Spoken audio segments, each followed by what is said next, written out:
Olá, vamos dar continuidade aos nossos estudos de política e cidadania.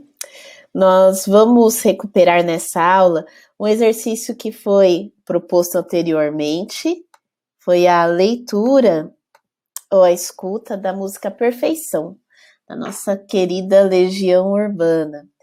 A composição de Marcelo Bonfá, Dado Villa-Lobos, Renato Russo, nesse álbum que é de 1993, chamado O Descobrimento do Brasil. Bom, tá aí um dos motivos da escolha desta música para nos ajudar nas nossas reflexões sobre política e cidadania no Brasil. Pois bem, o que acontece? Quando eu utilizo música, literatura, filme, eu costumo fazer o exercício antes de disponibilizar para meus alunos, minhas alunas. E é o que aconteceu. E a gente sempre vê alguma novidade, alguma camada, alguma palavra que passou, algo que não conhecia. Pelo menos é assim que comigo acontece. Dessa vez, o que me chamou a atenção foi aqui, o voto dos analfabetos. Acompanhe aqui, nesse trecho. Vamos celebrar nossa justiça, a ganância e a difamação. Vamos celebrar os preconceitos, o voto dos analfabetos. Bom, considerando as várias interpretações que nós podemos fazer, esse verso especificamente coloca de um lado o voto dos analfabetos enumerado, com todos os problemas que estão ali, no mesmo caldeirão dos outros problemas que estão ali. Por outro lado, pode aparecer em meio a tudo isso uma celebração do voto dos analfabetos como algo positivo, né? Então, são essas leituras possíveis. Mas a questão é que o voto dos analfabetos se coloca no meio dessa composição, retratando esse Brasil da década de 90, então um pouquinho depois da Constituição Cidadã, e esse é o ponto para nós. E é interessante de alguma coisa que eu procurei pela internet, não é o que mais se focaliza. Isso é tão interessante, porque, enfim, é uma música densa, e aí por isso que boas músicas, bons livros, bons filmes, o que a gente faz, a gente vê mais de uma vez. Como se diz, tem leituras que são de cabeceira. Enfim, essa música está nisso.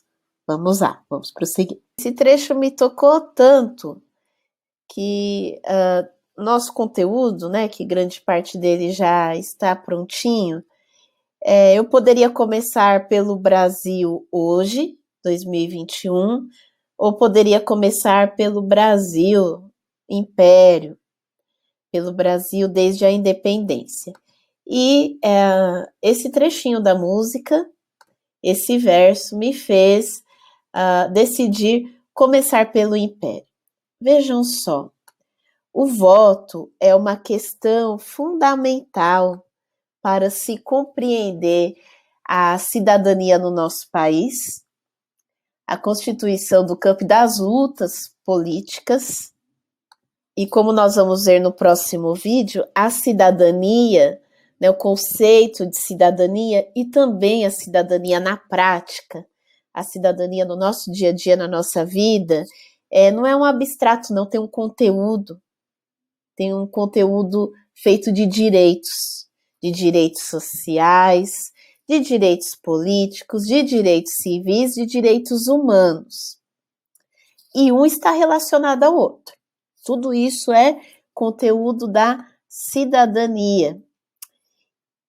E o voto, que está no âmbito de um direito político, a princípio, ele se relaciona, né, diretamente a outros direitos. Por exemplo, se nós pensarmos no Brasil oitocentista, o Brasil do século XIX, havia escravidão. O escravo votava? Não, o escravo não é um livre.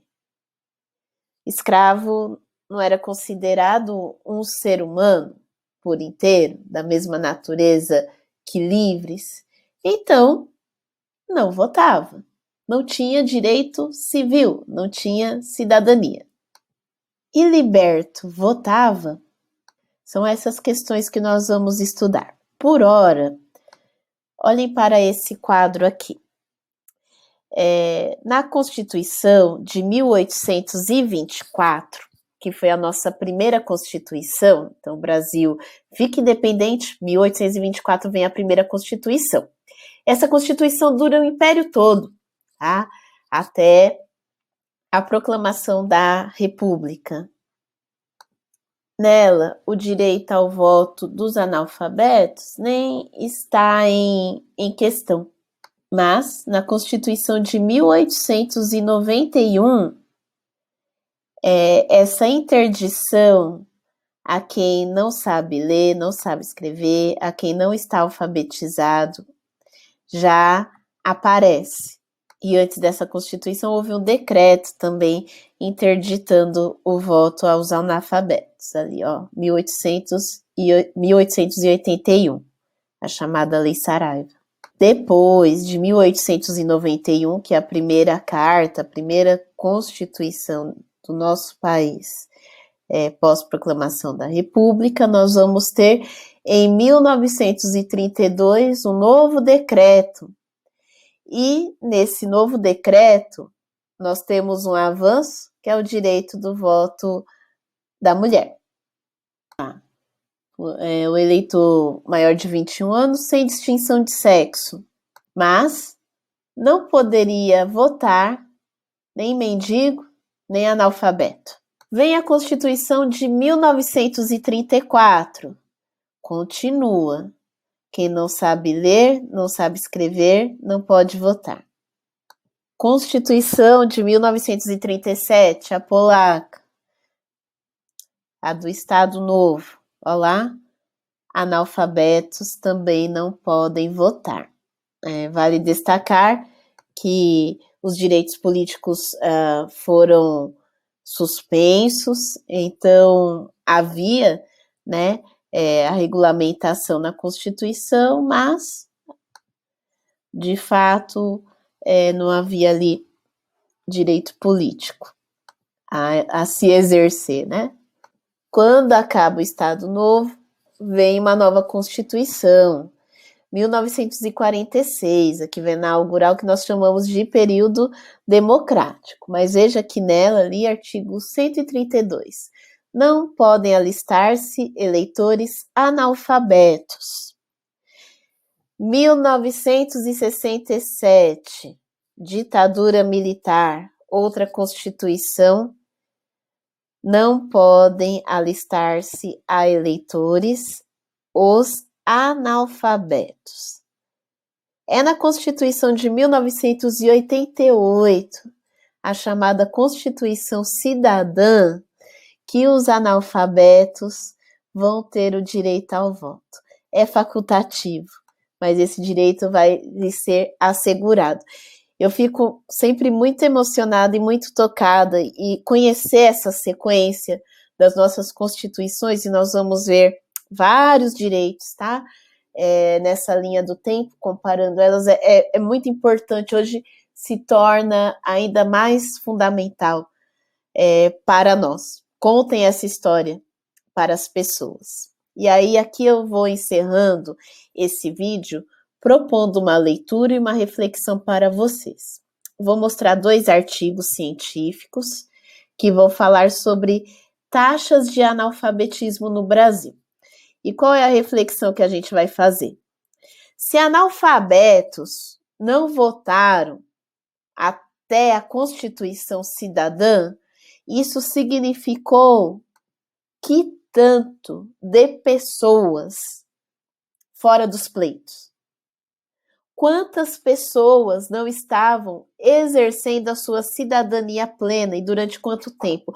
Contem de 1988 para cá. Eu nasci em 1983, então quando eu tinha 5 anos de idade é que o voto ficou pleno. Como alguém é cidadão? Como exercer a sua cidadania sem direito político? Tá? A cidadania não é um conceito parado, sabe? Não está no plano do essencial, tem uma essência, é fluida. Então, nós falamos em níveis de democracia. O nível de democracia e o nível de cidadania mais alto, ou mais altos, mais qualificado, uma cidadania mais qualificada, ela depende de que haja direitos políticos, haja direitos civis, haja direitos sociais, haja direitos humanos em sua plenitude. O foco sempre é esse. Então, ter taxas de analfabetismo, tal qual nós vamos ver, aqui primeiro pelo artigo de Alceu Ravanello Ferraro e Daniel Kreidlon, é um artigo de 2004, e depois com o artigo de Marcelo Medeiros Coelho de Souza, Indicadores de Analfabetismo no Brasil. Vejam só primeiro esse aqui, que mostra as taxas de analfabetismo no Brasil e nas províncias, né, do Império, nos censos de 1872, 1920, 1960 e 2000, né, organizadas em forma crescente para 5 anos ou mais no ano de 2000 em negrito. Lembrando, olha lá, da Lei Saraiva de 1881, né? Então, aqui nós temos uma data próxima a ela. Olha só, tinha quase, província, né? Quase 90% da população analfabeta. E São Paulo, ó, 81%, né? População de 5 anos ou mais analfabeta. Vai estar à disposição para vocês o PDF, então vocês vão observar, também vai estar em fotografia nas próximas páginas, que vem a seguir com esse exercício. E agora vamos aqui para o Marcelo Medeiros, que ele nos mostra. Nós temos uma crescente nas taxas de alfabetização, mas veja só, a comparação do Brasil com outros países em 1990. Observem o nosso país em 1980. Isso é na população de 15 anos e mais, tá? E aqui essa tabela 3, que ela é super interessante, e aí mostra por faixa etária, tá? Então, nós vamos ter entre as pessoas, né, entre os adultos, quanto maior a idade, mais analfabetos e analfabetas, né, vamos colocar assim. Então, essas pessoas, olha só, que em 95 tinham os seus 30 anos, seus 30 e poucos anos, e dali para cima, que participaram de outros pleitos, desde a redemocratização do país. Ou melhor dizendo, até a Constituição Cidadã não puderam participar dos pleitos, das eleições. Colocando, né, fechando aqui com o nosso argumento principal, a extensão do voto às pessoas, independentemente de serem alfabetizadas ou não, é condição para a qualificação da nossa democracia e da nossa cidadania. Tá? Então, vai ter uma questão para vocês refletirem sobre isso e, em seguida, um vídeo sobre cidadania no Brasil. Até mais! Qualquer dúvida, crítica, questão para eu organizar um atendimento para vocês, é só escrever no final do exercício. Até!